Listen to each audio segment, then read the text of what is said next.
calling all Frieren fans. Hey ghouls, it's Katya, and today we're doing something a little bit different. We are doing a doll unboxing, but not Monster High. We are going to be unboxing the Frieren Licca-chan doll. For those of you who aren't aware, she is the most popular fashion doll in Japan, has had many different collabs, such as this Frieren one here, but this is the first time they have been released outside of Japan. Several different collab dolls have been released in the States through Hot Topic and also in Canada, as I was pleasantly surprised to find out. So of course I had to pick her up, as I am a massive Frieren fan and I am super happy to have her in my collection. Now that we've got all that out of the way, let's take a look at her box.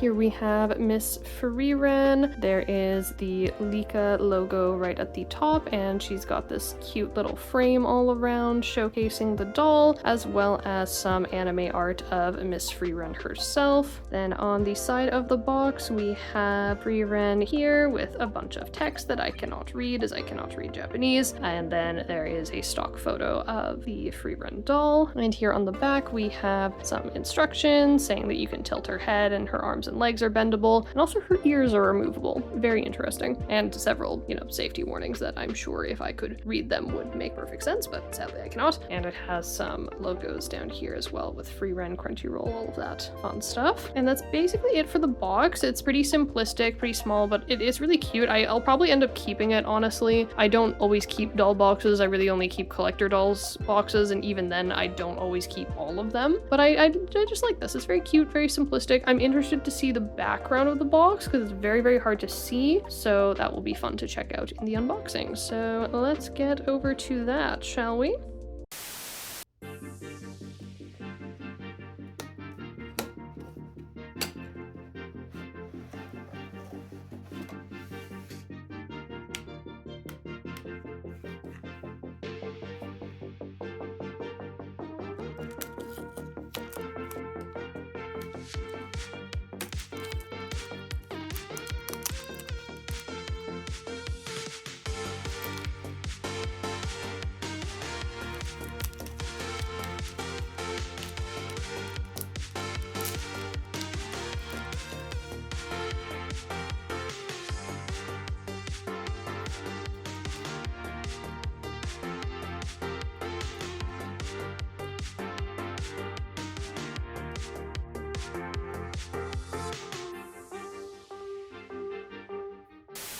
And Miss Frieren is now free. I do find it interesting that her boots and her tights are separate in the box, like she's clearly not wearing them. But since I am someone who redresses all of my dolls anyways, not a big deal. I am a little sad that she comes with neither a stand nor her staff, which I feel like is a very important component of her character design. I do wish they'd included that, but what can you do, I suppose. I do think the doll itself is very, very pretty, and I gotta say, I love the packaging. Anywhere that her hair was tied down had protective plastic on it so that you would not accidentally cut the hair, which is great. It also kept her hairstyle in shape throughout the box. Her ponytails are very, very staticky coming out of that plastic, but that's nothing a little spray of water can't fix. And there were no plastic ties or anything going through her clothes, so no clothing damage. These little guys were in plastic bags. Honestly, really, really nice packaging. That's just very ease of use, which is not a thing around these parts. I mean, I feel like I have to go to war every time I unbox a Monster High or Bratz doll. It's ridiculous. But now that we've got her all free, I do want to take a closer look at her and all of her clothing pieces, so let's get into that. Alright, now let's take a look at Miss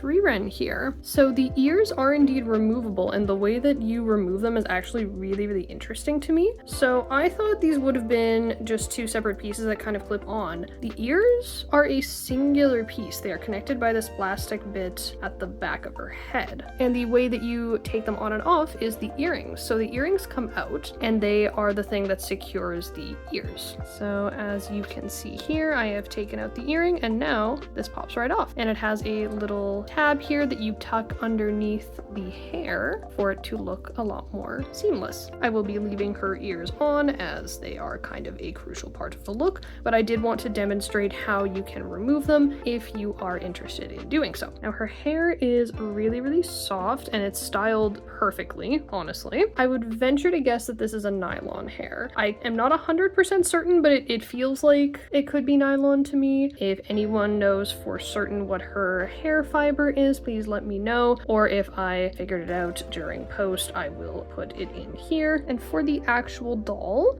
she has little fabric panties, which I think is very cute. They can come off. I don't really care to take them off, but that's a thing if you care. She has a waist joint right here, which is really fun for posability, and her arms are a rubbery material, and they must have some sort of wire because they do in fact bend as advertised. And her legs are just the same, not the bend and snap knee of Bratz or some older Barbies, but they are still rubber and they have some bendability to them. And that would be about it for her. So let's start getting her dressed and look at the clothing pieces that way. One thing I do want to point out that I really like is that her dress actually has Velcro all the way down, which makes redressing her really, really easy. Now here is her little dress, which is very show accurate. The fabric is nothing to really write home about, as you can hear.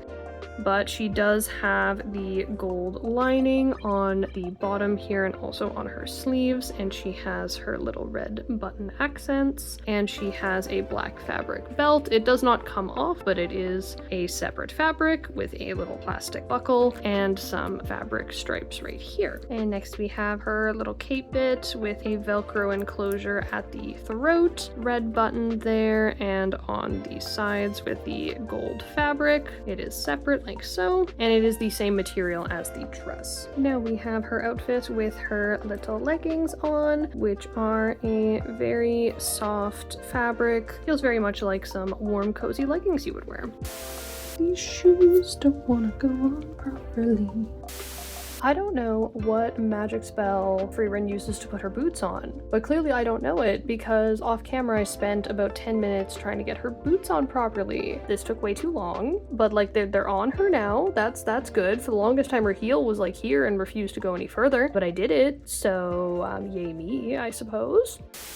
Now that she is all dressed and ready to go after the trials and tribulations of her boots, let's get into my final thoughts. Honestly, I think she's a really pretty doll. I mean, I think they captured the likeness of Frieren very, very well. I think the way they did her ears was really clever, since that way they didn't have to do a whole new face sculpt in order to give Frieren her iconic elf ears. Her hairstyle is immaculately done. It's also very minimally gelled. Like there's a little bit of gel on her bangs right here, but it really is just mostly held together by well-made hairstyling, which I like. I think her face is really, really cute. I know that if you're not a fan of the Licca look, I will understand why this doesn't do it for you. I have seen some complaints that she doesn't have the same face shape or even like skin tone as Frieren. I kind of view this as Licca-chan as Frieren, as opposed to this is just Frieren, if that makes any sense. I do think that she should have come with a stand and her staff. Frankly, the staff mostly is the thing that I'm missing here, but I am really glad with everything that's here. I think her hair is really, really soft and styled beautifully, as I said. Her outfit is really, really nice. The fabric is cheap, but I think it's fine, honestly. I do kind of hate that this was